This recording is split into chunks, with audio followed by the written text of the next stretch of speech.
Hoje iniciamos com a primeira mensagem da série como tema Crescer. Você que está novo conosco, nós temos esse costume de sempre nos debruçarmos sobre a palavra de Deus e então buscar ou leitura de livros inteiros ou alguns temas específicos para nós. Assim é esta série de mensagens. Ela não está debruçada em um livro específico das Sagradas Escrituras, mas é um tema, então, portanto, uma série de mensagens temática para nós sermos ministrados pela Palavra de Deus sobre o tema crescimento. E minha introdução nesta manhã fala um pouco sobre oração. Nós devemos ter a prática de oração, sim ou não, meus irmãos? Nós devemos orar. Falávamos isso no pequeno grupo de quinta-feira de casais que eu participo. É legítimo uma vida de oração. É legítima uma vida de oração que pede coisas a Deus. Não há nenhum pecado em pedir. Dizer, Deus, eu preciso. Os apóstolos, a Sagrada Escritura diz que nós temos que levar a Deus as nossas petições. Por mais que Deus já saiba o que vamos pedir, devemos levar. Dizer, Deus, eu preciso. Deus, faz isso. Deus, me ajuda com o meu interior, com o meu exterior. Deus, faz algo, opera um milagre na minha família, na minha vida financeira, na minha saúde. É legítimo pedir coisas a Deus. Nós devemos ter prática de oração e intercessão por outras pessoas, o que faremos hoje também, ao final, de forma específica. Mas uma das coisas fundamentais a saber sobre orações e petições, eu diria que a mais importante é nós pedirmos a Deus que nos ilumine e nos dê a sua vontade ou nos diga qual o seu desejo para nós. Por isso, hoje, nesta manhã, nosso tema é o desejo de Deus para a minha vida. Temos que sempre perguntar, Deus, qual é o seu desejo para a minha vida? Deus, qual é a sua intenção para a minha vida? Deus, qual é a sua vontade para a minha vida? E quando falamos sobre o desejo de Deus para a nossa vida, a palavra de Deus é bem específica sobre o que Deus tem para nós e quer para nós. Mas isso não quer dizer, por exemplo, a Bíblia não é clara a nos dizer com o que temos que trabalhar, em que faculdade nós vamos cursar, com quem vamos casar, certo? A Bíblia não é clara em nos dizer, por exemplo, aonde vamos morar. Isso é a sua responsabilidade.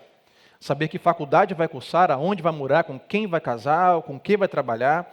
Mas quando se trata sobre reino de Deus, a Bíblia é bem específica sobre a vontade e o desejo de Deus para a nossa vida. A Bíblia é clara. Então hoje eu quero iniciar com você a palavra de Deus. Vá comigo a Salmos, capítulo 1, versículo 1 ao 3.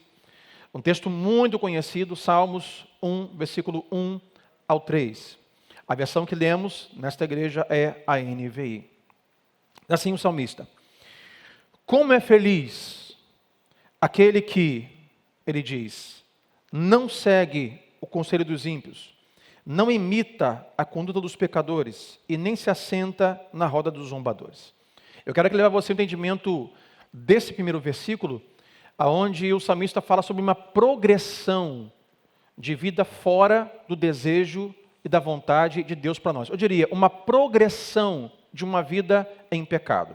Observe comigo, ele diz, feliz aquele que não segue, algumas versões que não anda, que não está andando, conversando, junto. A que tipo de pessoa? Ou em que movimento? A roda de escarnecedores zombadores, ou aqueles que vivem em pecado. Bem-aventurado aqueles que não andam. Ele diz, mas também tem um progresso. Não só andam, mas também imitam. Ou seja, não só ando ouvindo os conselhos do mundo, da cultura, do pecado, do diabo, mas começo a imitar, começo a ter já os trejeitos daquelas coisas do mundo do pecado. É um progresso. Ele diz, mas além disso não se assenta nessa roda da cultura, do pecado e do mundo. Então o progresso é, eu começo a falar e discutir esses assuntos, daqui a um pouco eu estou me comportando igual, e estar assentado quer dizer, eu estou conformado com isso. É isso mesmo, isso é bom, eu vou andar, vou praticar uma vida de zombaria e de pecado. É o que o salmista diz. Bem-aventurado aquele que não segue esse processo, esse progresso da cultura e do pecado. Mas, versículo 2, ao contrário disso, a sua satisfação não está nessas coisas. A sua satisfação está onde? Na lei do Senhor. Pastor, o que é a lei do Senhor? Em minhas mãos está, em minhas mãos, a lei do Senhor, a palavra de Deus. Sua satisfação não está no comichão do ouvido da cultura, versículo 1. Sua satisfação não está em imitar a cultura, versículo 1. A sua satisfação não está em andar conforme a cultura, versículo 1. Mas a sua satisfação está na palavra de Deus. E por ter e por estar satisfeito nesta palavra, o que esse homem feliz faz? Nessa lei ele medita de dia e de noite. Mas o salmista não apenas diz o que fazer e o que não fazer, ele nos dá o resultado. Ele nos dá o efeito da causa. Certo?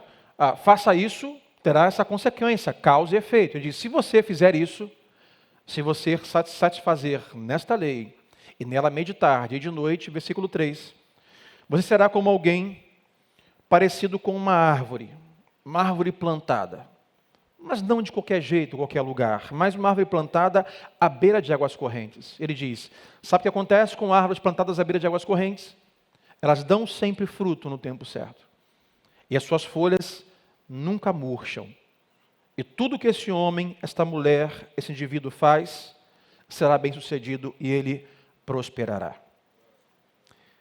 O desejo de Deus é que nós não andemos, que nós não imitemos, que nós não nos conformemos com as coisas da cultura do mundo, mas pelo contrário, que busquemos satisfação na palavra e assim sejamos como esta árvore plantada. Atrás de mim vão plotar uma imagem que eu trouxe de uma árvore. Você tem uma ideia.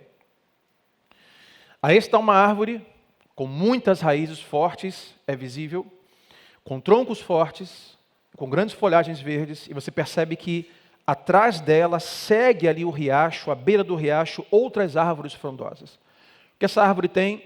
Ela tem água corrente. O que essa árvore tem? Ela tem uma boa terra.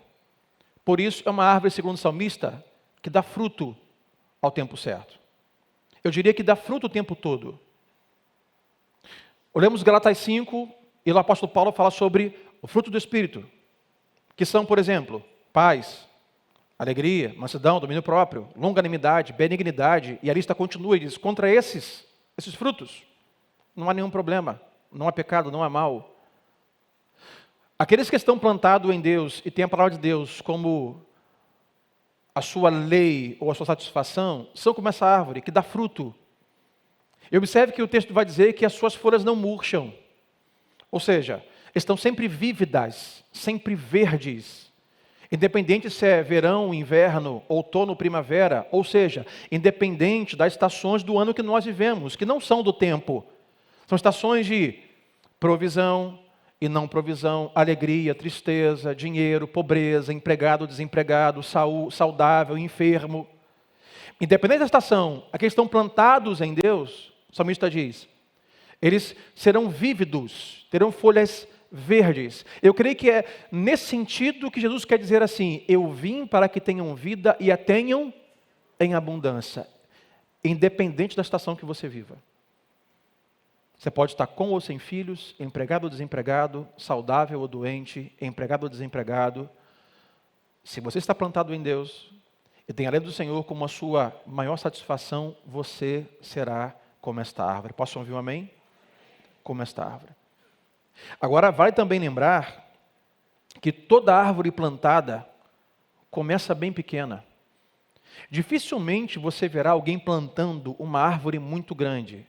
E se o fizer, carecerá de uma grande estrutura, tratores, cordas, guinchos. Geralmente plantamos árvores no seu estado ainda pequeno. Mas a garantia que tem é que se for bem regada, se for bem adubada, que ao seu tempo, depois de alguns anos, e é um longo processo, essa pequena árvore se tornará uma grande árvore frondosa e vívida, principalmente se estiver em um lugar de água corrente. Da mesma maneira, assim o é a vida cristã. Todo aquele que é plantado em Deus se inicia um processo de crescimento. E então, amando a Deus, andando com Deus, vivendo e se alimentando de Deus, sendo regado pelas águas que correm do trono de Deus, sendo adubado com a palavra de Deus, o que se espera é que esta árvore cresça, que esse cristão amadureça. É frustrante quando plantamos uma árvore e parece que nada acontece, aquela planta, ela não cresce, não dá frutos, está sempre seca. O que fazemos? Desistimos, nos entristecemos. Assim também o é quando Deus planta cada um de nós. Fomos plantados em Jesus. Estamos enraizados em Cristo. Somos ramos da videira.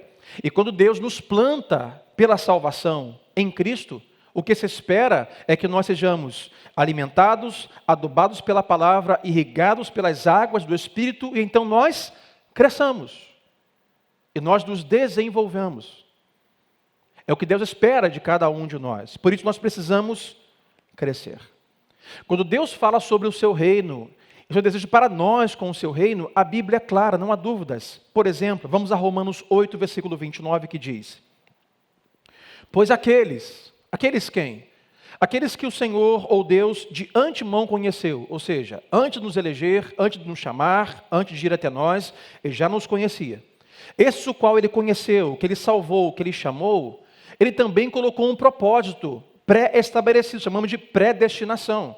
Os que foram chamados em Cristo foram predestinados para algo. Qual é esse algo? Ele os predestinou para quê? Para serem conformes à imagem do seu Filho, a fim de que Ele, o seu Filho, seja o primogênito entre os irmãos.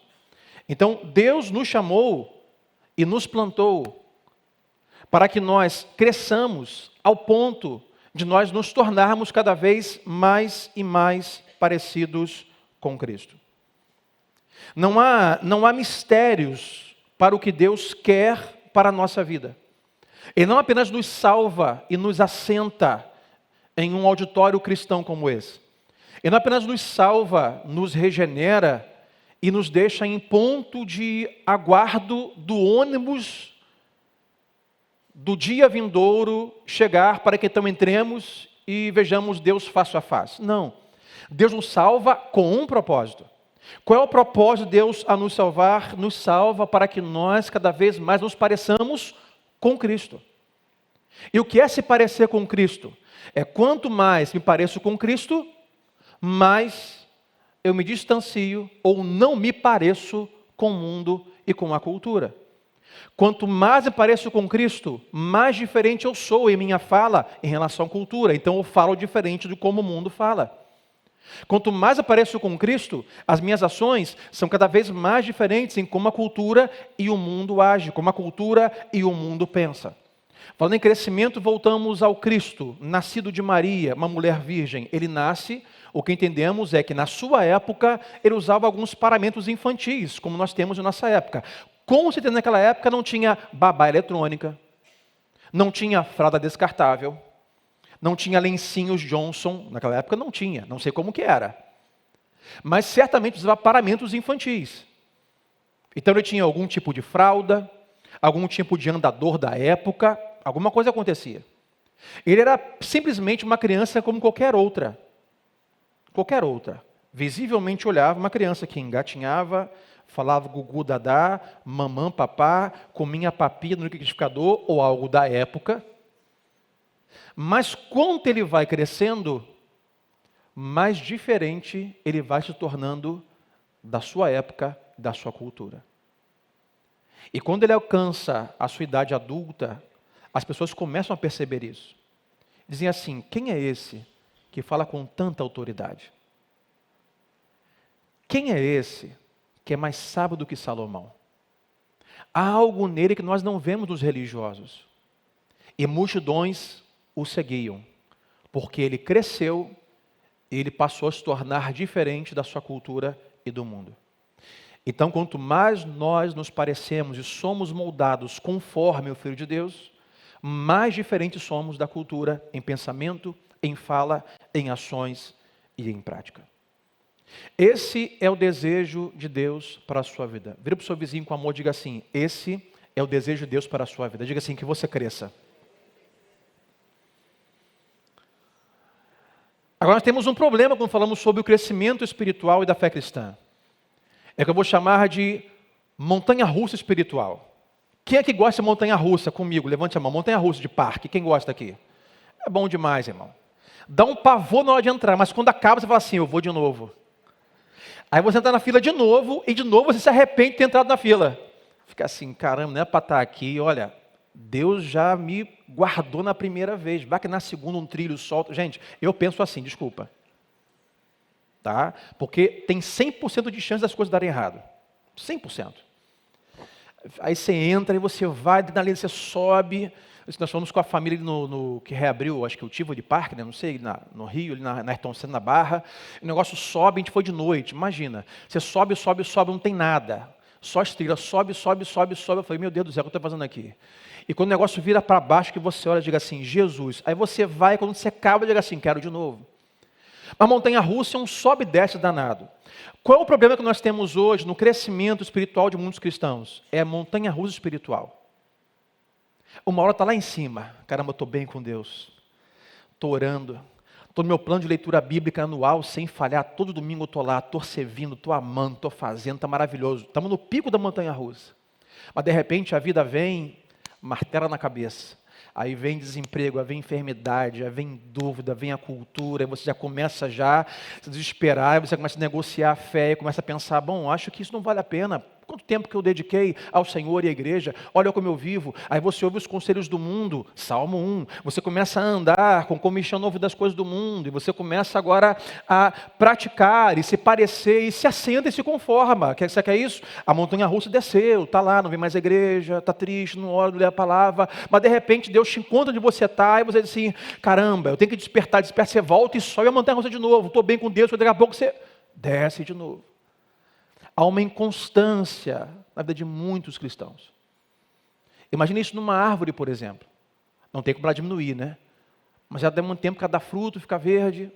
Chega uma temporada que ela não dá folha, não dá fruto. Alguém não entende. Será que é praga? Será que tem que botar algum vermífugo, assim que chama?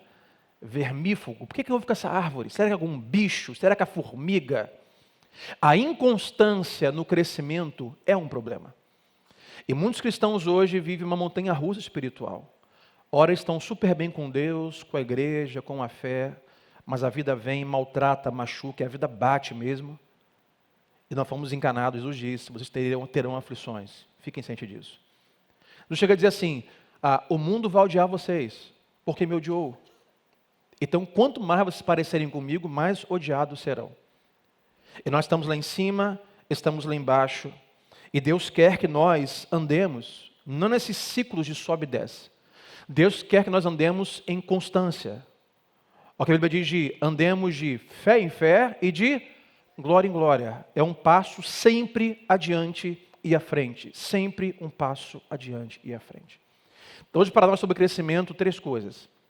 A primeira delas, precisamos começar com o seguinte pensamento. O crescimento espiritual, ele é um longo processo.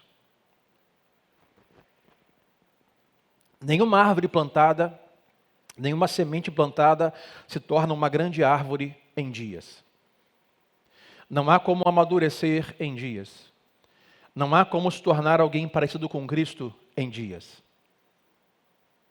Deus nos plantou em Cristo e nos deixou nesse mundo para que nós busquemos o crescimento, mas ele é um longo processo. E uma coisa fundamental aqui, irmãos, a dizer é que nós não estamos buscando o crescimento para recebermos a aceitação de Deus. Nós não buscamos crescer para receber a graciação de Deus. Nós não buscamos crescimento para receber a salvação de Deus. Nós não buscamos estarmos consistentes com Deus para que então Deus nos aceite, nos receba e nos salve. Não. O crescimento, ele parte do ponto da salvação. Buscamos crescimento porque já fomos aceitos em Jesus. Buscamos crescimento porque já fomos alcançados por sua graça. Buscamos crescimento porque já fomos salvos em Jesus. Porque para crescer tem que ser plantado. Então só cresce quem foi plantado. Aqueles que não estão em Cristo, embora frequente uma igreja cristã evangélica, embora levante as mãos ou faça petições a Deus, enquanto não forem implantados em Cristo, não crescerão. Então não crescemos para sermos salvos, crescemos porque fomos salvos. Não crescemos para sermos aceitos, crescemos porque nós fomos aceitos por Deus. Estamos crescendo porque já recebemos estas coisas. Nós não fazemos por onde e assim então encontrar Deus. Não, Deus nos encontra aonde nós estamos. Levante a mão aqui quem Deus te encontrou onde você estava. Levante a sua mão comigo. Você estava em casa, estava longe de Cristo, você está afastado do Senhor, você não cria em Deus, você estava na vida de pecado, e Deus foi lá e te encontrou. Ah, pastor, mas eu que fui à igreja. Não, Deus levou você naquele dia, àquela igreja. Deus nos encontra aonde nós estamos. E por ter nos encontrado, nós buscamos, com seu desejo, plantados nele, o crescimento.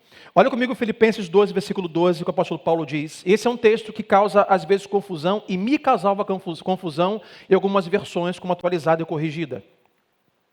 Filipenses 2, versículo 12 vai dizer assim: assim, meus amados, como sempre vocês obedeceram, não apenas em minha presença, porém muito mais agora na minha ausência, Paulo diz, ponham em ação a salvação de vocês com temor e tremor. Algumas versões vão dizer, trabalhe a salvação de vocês com temor e tremor. Mas observe que Paulo não diz, trabalhe para a salvação de vocês. Porque, biblicamente, não se pode trabalhar pela salvação. Ninguém é salvo pelas obras. Essa é uma heresia teológica. Nós não fazemos obras para serem salvos. Paulo diz, recebemos fé para a salvação pela graça. E pela fé, isso é dom de Deus, não pelas obras, para que ninguém se glorie. O que Paulo diz aqui não é trabalhe pela sua salvação. O que ele diz é trabalhe a sua salvação. Você já foi salvo, então trabalhe nela. Cresça, amadureça. O convite do apóstolo Paulo aqui não é um convite para se salvar, mas um convite para levar a sério a sua salvação.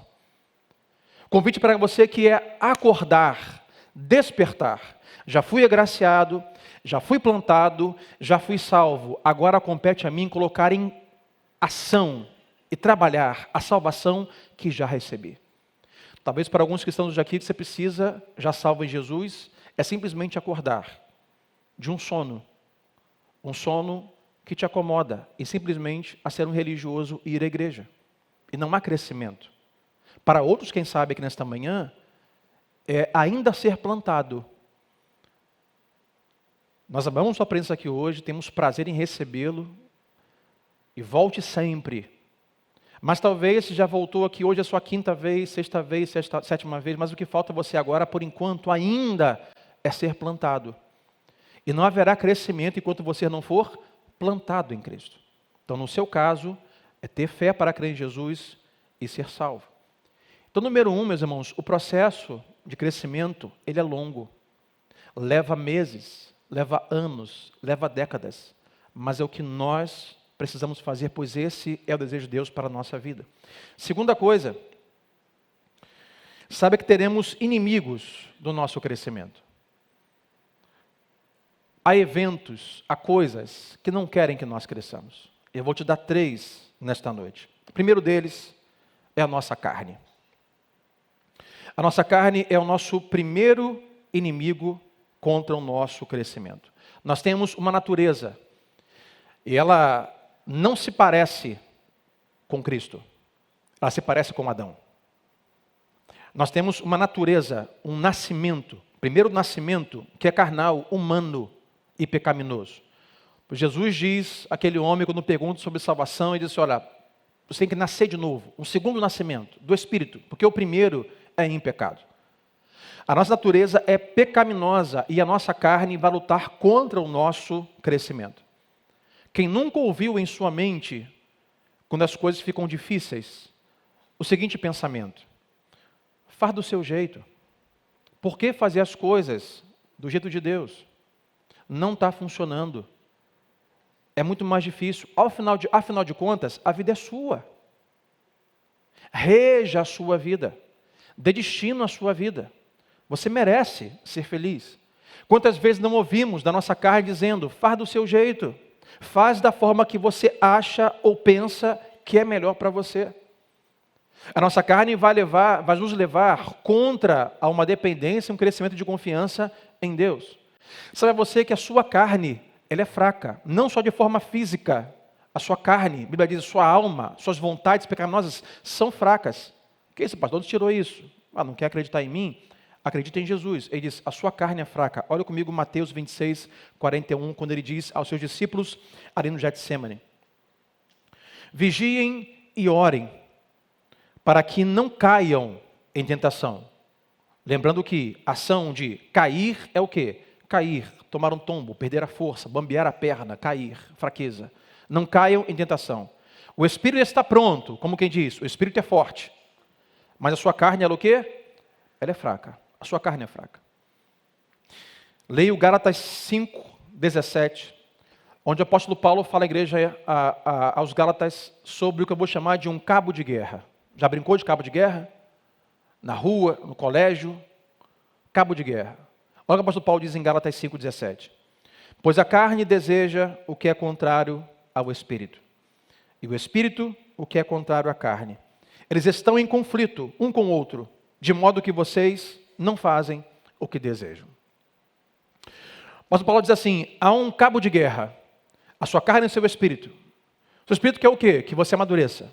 Plantado em Cristo, que você cresça, que dê frutos, seja vívido, faça a diferença. Não seja conforme o mundo, mas conforme Cristo. A sua carne quer o quê? A sua carne não quer o que o Espírito quer. A sua carne quer que você seja do seu jeito, da forma mais fácil, que se pareça com o mundo, faça o que for melhor para você. É uma guerra, um cabo de guerra. Aí Paulo vai dizer assim, um não quer que o outro faça o que deseja. Então, um tem um desejo, crescimento em Cristo, e o outro tem um desejo, uma vida distante de Deus por conta própria. A questão é, quem vai ganhar nesta guerra do que cada um deseja? Nós alimentaremos o Espírito para que ele consiga o que deseja, queremos trazer crescimento e amadurecimento como plantados em Cristo, ou alimentaremos a carne para que então ela consiga o que deseja. E essa é uma guerra, meus irmãos, a longo prazo e constante. Como eu disse, todos nós, todo dia, corremos o risco de subirmos, entrarmos no carrinho da montanha-russa espiritual. Eu já estive lá e oro a Deus para que não volte, pelo menos não a curto prazo. Mas a vida bate e nós subimos e nós descemos. A carne não quer o que o Espírito deseja e o Espírito não quer o que a carne deseja. E é um desserviço esse evangelho que diz que é fácil seguir a Cristo. Não é fácil, meus irmãos. O crescimento não é fácil. Quem tem planta aqui sabe. Quem tem planta em casa aqui? Quem é bom com planta que levante a mão? Amor, não levanta a mão, tá? Por favor. Lá em casa tem um espírito, que eu não sei qual é. Renato, que as coisas começam a crescer de repente, bum, começa a morrer, morre tudo. Planta, tá? Planta. Mas eu entendo, né? Minha esposa tem uma rotina de filhos, trabalho, casa. Eu lembro que nós nos mudamos, eu tive aquela ideia de, poxa, não, vamos botar a casa com um pouco mais de plantas, né?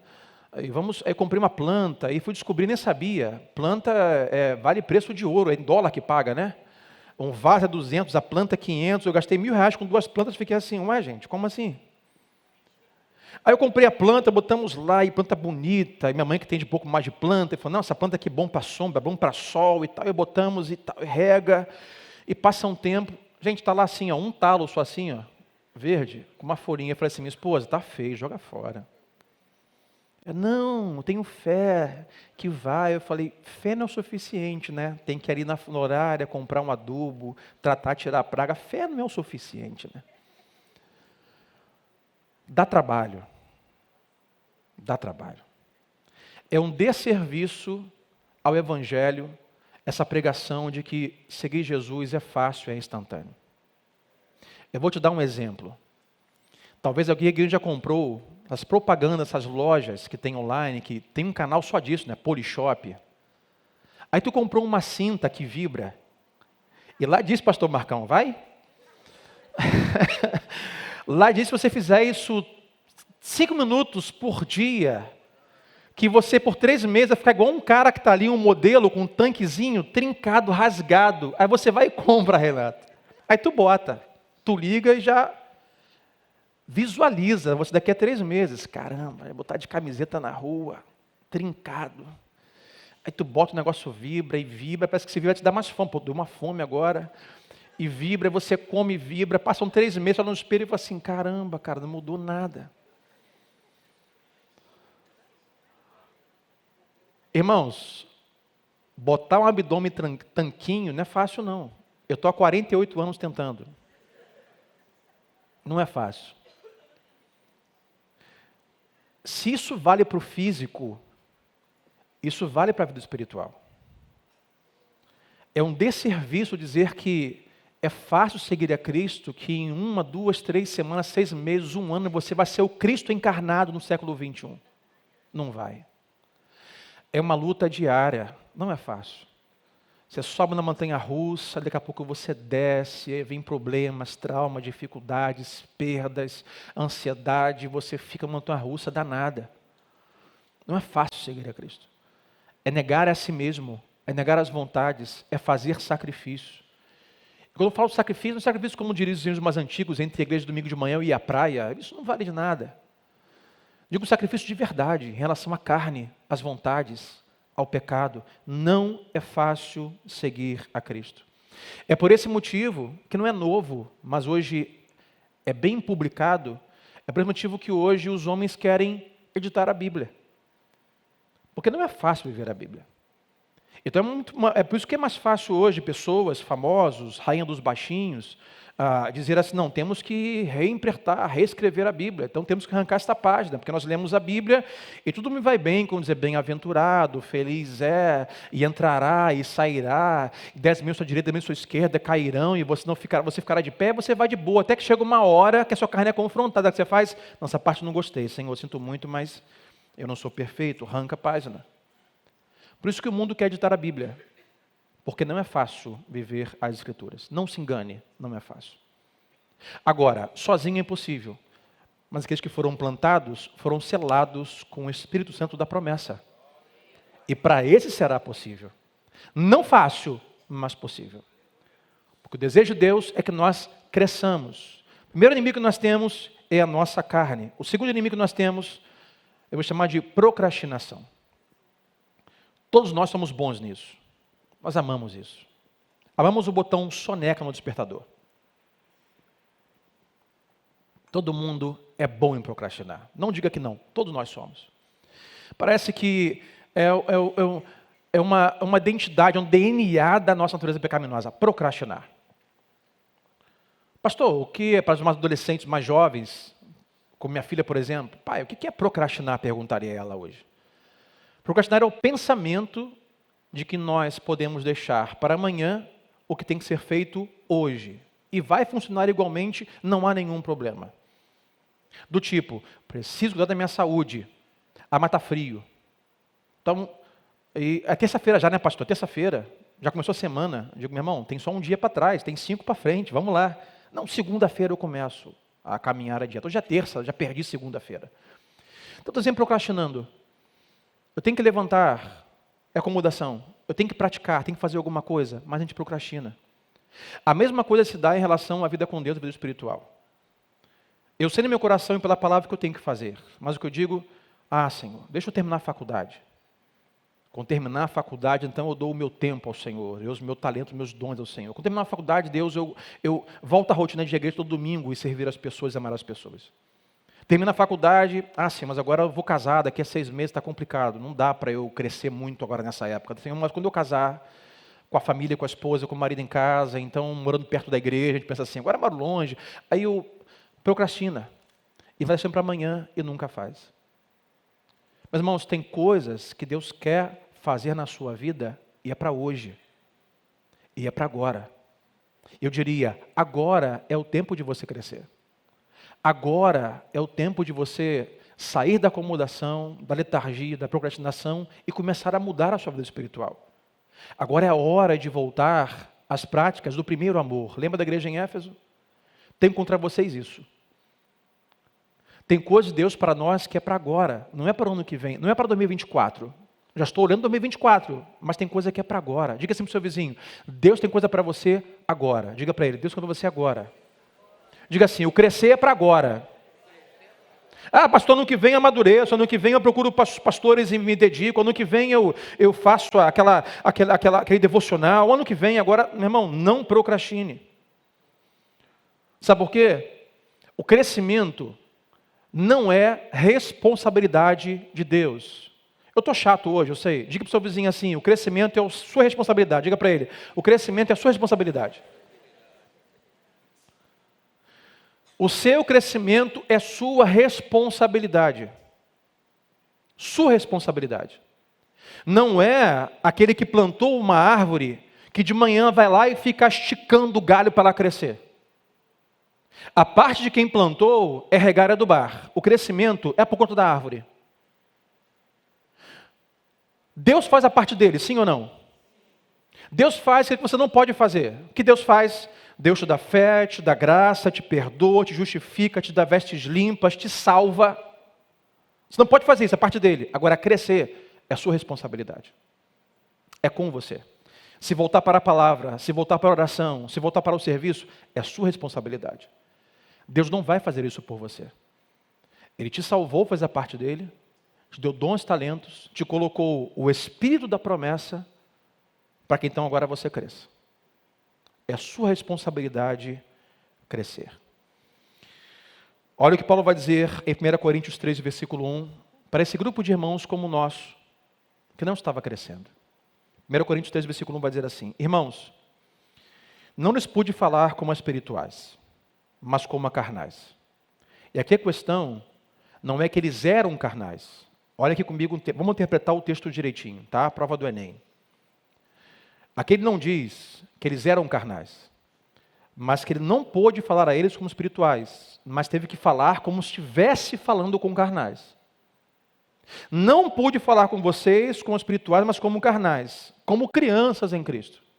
O que ele quer dizer é, vocês não cresceram, não estão crescendo. Por isso, eu não posso falar com vocês de forma espiritual, de forma rebuscada, de forma grande, mas de forma pequena.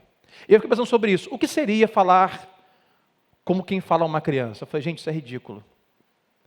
Já viu como a gente, quando está falando criança, a gente fica ridículo? Neném quer papá, quer fazer totô, quer papinha, é ridículo. Um adulto falando como criança é ridículo. Nós ficamos assim, como pais, como avós, é ridículo. É vergonhoso. Imagina que o apóstolo Paulo está falando com essas pessoas, não com essa forma de quem fala como criança, mas não pode falar de forma madura. Tem que ficar dando sopinha, tem que ficar embromando, enrolando, sabe? Como, você que tem filho pequeno, como vai dar comida para o seu filho, as mentiras que você conta, as coisas que você conta, que você não vai cumprir. Não, se papar, papai vai te dar um Lego. Não vai. Se você comer, mamãe te leva no parque. Não vai levar.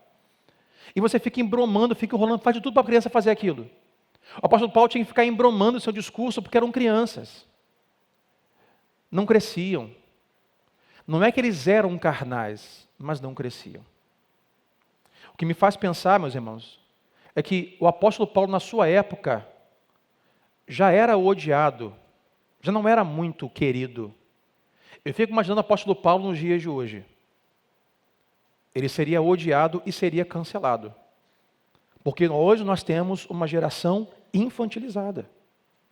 Culturalmente infantilizada. E isso atinge a igreja, cristãos infantis, cristãos que fazem birra com Deus e cruzam o braço. E entram na montanha-russa. Nós temos hoje homens, deveriam estar no mercado de trabalho, tem um cara jogando videogame. Pastor, hoje está pisando no pé de alguém aí. Ó. Uma geração hoje que vende nas lojas para você, homem para você trabalhar, roupa que parece pijama, já viu? Short e camisa de pijama para homem sair na rua. Homens que estão no ônibus tomando todinho com canudinho. Geração infantilizada. As mulheres hoje estão procurando por homens de verdade. Infantis. Aí eu fui mais além. Fiquei imaginando atitudes, práticas, visíveis, infantis em um adulto. Vê se não é ridículo. Imagine que alguém entra nessa porta hoje aqui, um adulto chupando o dedo. O que você pensaria? Eu não vou fazer não, tá? Porque é anti-higiênico. Entra alguém pela porta engatinhando. Você fala assim, meu Deus do céu, problema psicológico, interna ele, terapia, repreende. Olha, o demônio curvou essa pessoa. Eu não é esquisito, gente. Não faz nenhum sentido. Porque o se espera de alguém que cresce em idade, que ele amadureça em comportamento, em pensamento, psicologicamente, emocionalmente, socialmente e espiritualmente.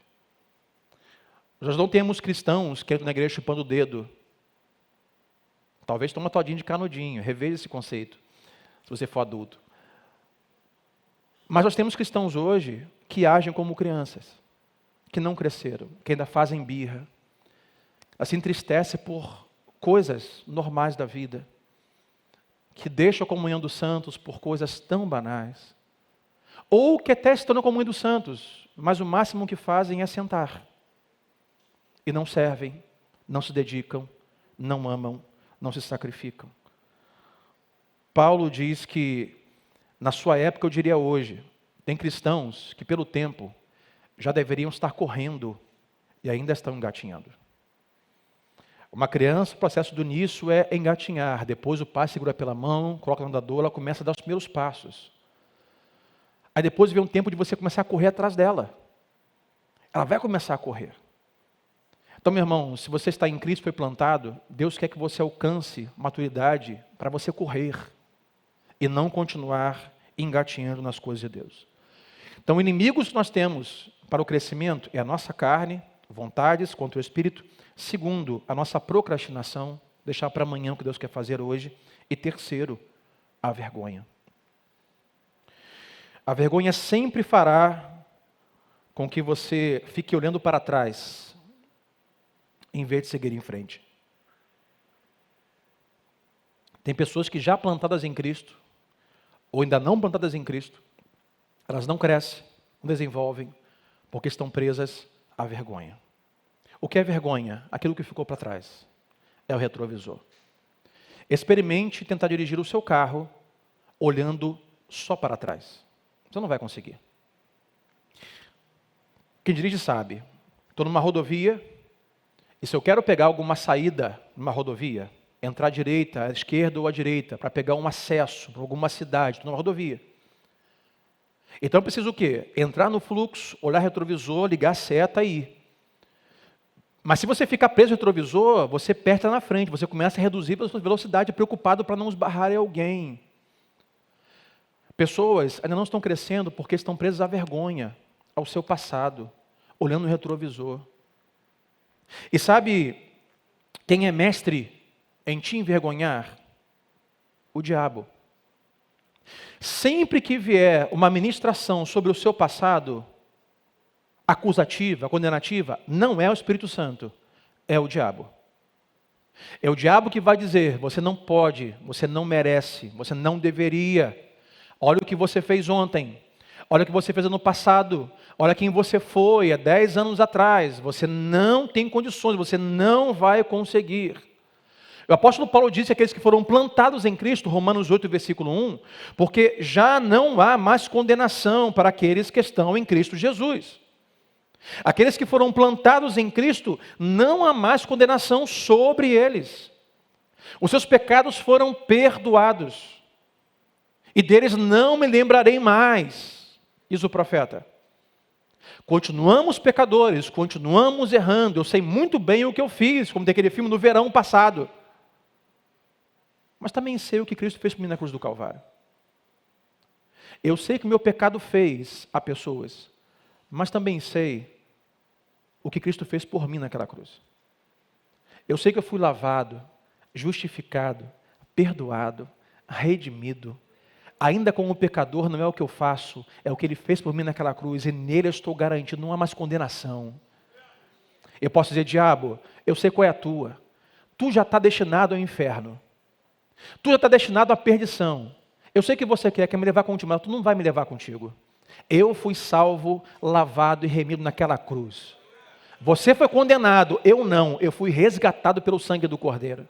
Não deixe o diabo levar você na vergonha do que você fez ou deixou de fazer, omissão ou comissão. Porque o diabo quer tirar você de algumas coisas pela vergonha. O diabo quer com a vergonha, usar a vergonha para, número 1, te manter longe da casa de Deus. Aí eu não vou lá domingo, porque as pessoas podem saber do que eu fiz semana passada, as pessoas podem saber quem eu fui na década passada, eu não vou lá. Quer tirar você da comunhão dos irmãos, pela vergonha. O diabo com a vergonha quer fazer com que você, por exemplo, não erga as mãos nos louvores, que você não põe a mão no coração e receba uma oração e se arrependa. Porque vai dizer, olha, se você abaixava a mão, quem você pensa que é? Você não é santo, você é pecador, não faça isso. Não ache que você é um com eles, você é muito pior do que eles. A vergonha tira-vos da adoração ao Senhor. E a vergonha também, eu poderia dizer que possivelmente também tira muitos irmãos dos pequenos grupos. Não vou lá porque lá não quero falar sobre quem eu fui, sobre o que eu fiz. Quando meus irmãos descobrirem quem eu era, ou quem eu tenho sido ainda hoje, vai ser uma vergonha, eu não vou lá. Meu irmão, não importa o que você fez ano passado, você fez ontem. O que importa é que você está aqui nesta manhã. O que importa é que você veio aqui nesta manhã. E esse é um lugar não para santos, esse é um lugar para pecadores. Esse é o lugar para pecadores. E um dos pecadores desse lugar, hoje está aqui, lendo a Bíblia para vocês. Paulo vai dizer, entre os pecadores, eu sou o maior, Paulo vai dizer. Se Paulo falou que ele é o maior entre os pecadores, quem sou eu para dizer que não sou?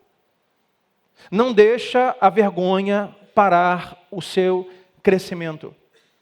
Diga, diabo, eu sei quem você é, eu sei o que você quer, eu sei para onde você vai. Mas eu também sei quem eu sou em Cristo, o que Ele fez por mim, para onde eu vou. Então eu vou crescer. Eu vou dar fruto. Eu vou viver uma vida e vou viver em abundância. Você nunca vai progredir em sua fé enquanto estiver olhando para trás. Nunca vai progredir. Diga sempre para o seu vizinho mais uma vez, olhe para frente. Olhe para frente.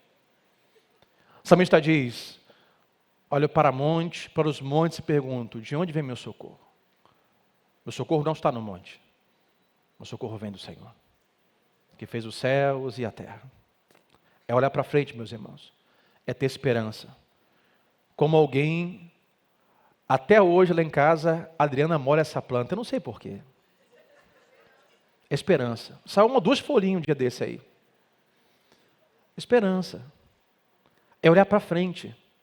É olhar aquela planta e pensar assim, bom, um dia ela pode ser formosa, farei a minha parte. Deus tem feito a parte dele. Deus jamais deixará de cumprir tudo aquilo que Ele prometeu. Mas é nossa responsabilidade crescer. É nossa responsabilidade se desenvolver, dar frutos e ter uma vida vívida. Terceiro e último. Então, pastor, como eu cresço? Qual é o segredo para o crescimento? Eu digo apenas uma coisa para nós orarmos. O segredo do crescimento é ser plantado. Nesta manhã, você está querendo nos ouvir nesta manhã aqui, de forma remota, online, no nosso canal no YouTube. Você não foi plantado ainda. Não há crescimento sem ser plantado. Você precisa ser plantado em Cristo. Você precisa nascer de novo. Você precisa ser encontrado em fé pela graça de Jesus Cristo e fazer dele o seu Salvador. Ser plantado. Aqueles que foram plantados vão crescer. Meus irmãos, cristianismo não é sobre deveres e tarefas. Ouça-me isso. Cristianismo não é sobre regras nem deveres. Do tipo, ler a Bíblia, check, li a Bíblia. Orar, check, li a Bíblia. Meu checklist, hoje fiz isso, Senhor, não tem como o Senhor não me amar, não me salvar, não me desejar, não me abraçar, porque olha quem eu sou. Assim, gente, tem que salvar esse rapaz porque ele merece. Cristianismo não é sobre cumprir tarefas. Sim, lemos a Bíblia e sim oramos. Mas porque temos uma coisa, chama-se relacionamento. Cristianismo é sobre relacionamento com Cristo. Por isso o nome cristianismo. E não fazer coisas para Deus. E quando nos relacionamos com Deus, o que acontece? Salmista, bem-aventurado aquele que satisfaz em meditar na sua lei dia e de noite. E quando nos relacionamos com Deus, ou seja, estamos plantados em Deus, nós queremos ler a Bíblia. Nós queremos orar. Cristianismo é sobre relacionamento e não sobre cumprir tarefas. Cristianismo é sobre estar conectado a Cristo. Talvez hoje haja alguém aqui que ainda não está conectado em Cristo. Esse é o primeiro passo. Se conectar a Cristo. É hoje em oração dizer, Cristo, Cristo, muda a minha história. Cristo, me dá fé para crer no Senhor como meu Salvador e para que eu entenda que eu preciso de um Salvador e não posso me salvar. E receba fé para crer e faça de Cristo o Senhor e Salvador da sua vida nesta manhã. Seja plantado. Não vai ser como uma cinta que você bota e emagrece. Se não vale para o físico, não vale para o espírito. Não vai ser fácil. Crescimento é um processo longo. É difícil, mas é possível. E para aqueles que já estão plantados em Cristo. Talvez plantados, mas procrastinando. Talvez plantados, mas desejando e realizando os desejos mais da carne do que do Espírito. Deus hoje te chama ao crescimento. Eu termino com uma conclusão para nós orarmos de forma prática, que eu diria que há dois lados. Não tem uma divisória aqui, mas é como se tivesse um lado, o lado do mundo, o lado da minha vontade, vontade da carne. E é um outro lado, que é o lado de Deus e a sua vontade. Muitas vezes acontece, algumas pessoas estão desse lado e nunca experimentaram nada desse lado. Não foram plantados, não receberam a Cristo como seu Senhor e Salvador. Portanto, não conseguem crescer. Mas algumas pessoas foram plantadas, mudaram de lado, enraizadas em Cristo. E até por um tempo se distanciaram da linha que limita, que divide, a linha divisória dos dois lados. Estão distantes, ou seja, mais parecidos com Cristo, menos parecidos com a cultura e com o mundo. Mas a vida vem, a vida bate. O conceito, a cultura, redes sociais, pensamentos, literatura, filosofia. E a pessoa começa a pensar e começa a aproximar novamente da linha que dividia. E às vezes se para, se encontra ao lado e olha e diz, poxa, é possível, não faz sentido o que a cultura está dizendo hoje. Deus diz, não é isso. Aí você com um desejo grande de ser feliz, de que as coisas vão bem, que você tem uma vida boa, que você tem uma família boa, que tem uma vida financeira boa, você começa, Salmo 1, começa a andar e ouvir para ver se é verdade, daqui a pouco está sentado do lado de cá. Está plantado, mas é que não dá fruto. Aí Deus mais uma vez te incomoda, você dá procrastinação, você vai, cruza a linha, você vem, mas você não passa muito para lá, você fica na margem. Quando você vê, você está aqui olhando para lá, ou está aqui olhando para lá. Sabe o que acontece? Você não cresce.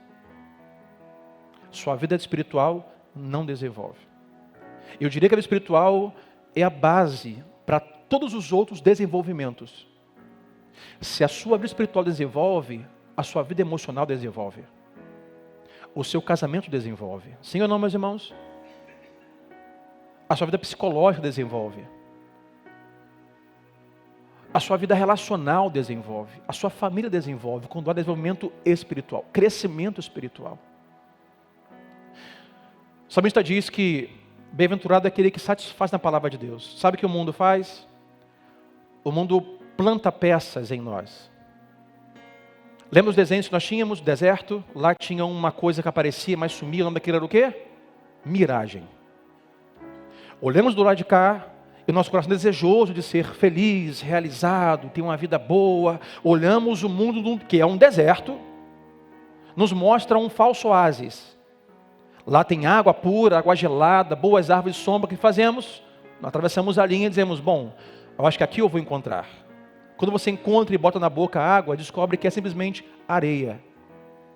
Tudo que a cultura e o mundo oferece são passageiros, a Bíblia diz, e são miragens. Do outro lado, tudo aquilo que Deus tem para nós é verdade, é pleno, é abundante, é vívido, é maravilhoso e é para sempre, é eterno.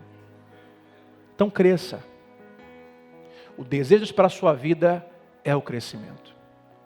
Não em 2024, não depois que passar o frio em agosto, setembro, outubro, mas agora. Esta semana, cresça e se pareça mais com Cristo e menos com o mundo. Vamos orar?